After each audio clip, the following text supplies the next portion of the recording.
ஜெருசலத்தில் பாதாள பதுங்கு அறைகள். மனைவி மற்றும் மகனுடன் குடியேறும் நெதன்யாகு.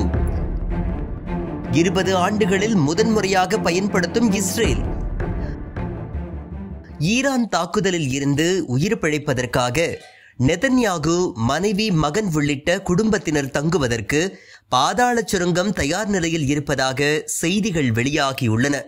இது குறித்து இஸ்ரேல் ஆக்கிரமிப்பு ஊடகமான வல்லா வெளியிட்டுள்ள செய்தியில், கடந்த 20 ஆண்டுகளுக்கு முன்பு உருவாக்கப்பட்ட இந்த பாதாள சுரங்கம் முதன்முறையாக பயன்பாட்டிற்கு வருவதாக தெரிவித்துள்ளது.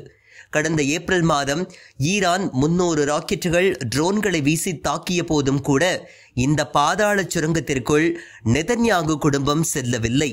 ஆனால் தற்போது ஈரான் கடும் தாக்குதல் நடத்தும் என அச்சம் எழுந்துள்ளதால் இந்த பாதாள சுரங்கத்தை பிரதமர் மற்றும் மூத்த அரசியல்வாதிகள் பயன்படுத்த உள்ளதாக அந்த நிறுவனம் செய்தி வெளியிட்டுள்ளது. 100க்கும் மேற்பட்டோர் தொடர்ந்து பல நாட்களுக்கு தங்குவதற்கு ஏற்ப இந்த பாதாள சுரங்கத்தில் அறைகள் மற்றும் வசதிகள் இருப்பதாக தெரிவிக்கப்பட்டுள்ளது. ஜெருசலத்தில் அமைக்கப்பட்டுள்ள இந்த பாதாள சுரங்கத்திற்கு தேசிய மேலாண்மை மையம் என்று பெயரிடப்பட்டுள்ளது. இந்த மையத்தில் இருந்து டெல் அவிவில் உள்ள ஆக்கிரமிப்பு இராணுவத்தின் தலைமையகத்துடன் தொடர்பு கொண்டு உத்தரவுகளை பிறப்பிக்கும் வகையில் தகவல் தொழில்நுட்ப வசதிகள் செய்யப்பட்டுள்ளன. காசா மீதான போரை எதிர்த்து ஆயிரக்கணக்கான இஸ்ரேலியர்கள் போராட்டத்தில் ஈடுபட்டு வரும் நிலையில் வலிந்து தாக்குதல் நடத்தி வரும் நெதன்யாகு மற்றும் அவரது அமைச்சர்கள் பதிலடியின் போது பாதாள அறையில் பதுங்குவது அந்நாட்டில் சர்ச்சையை ஏற்படுத்தியுள்ளது.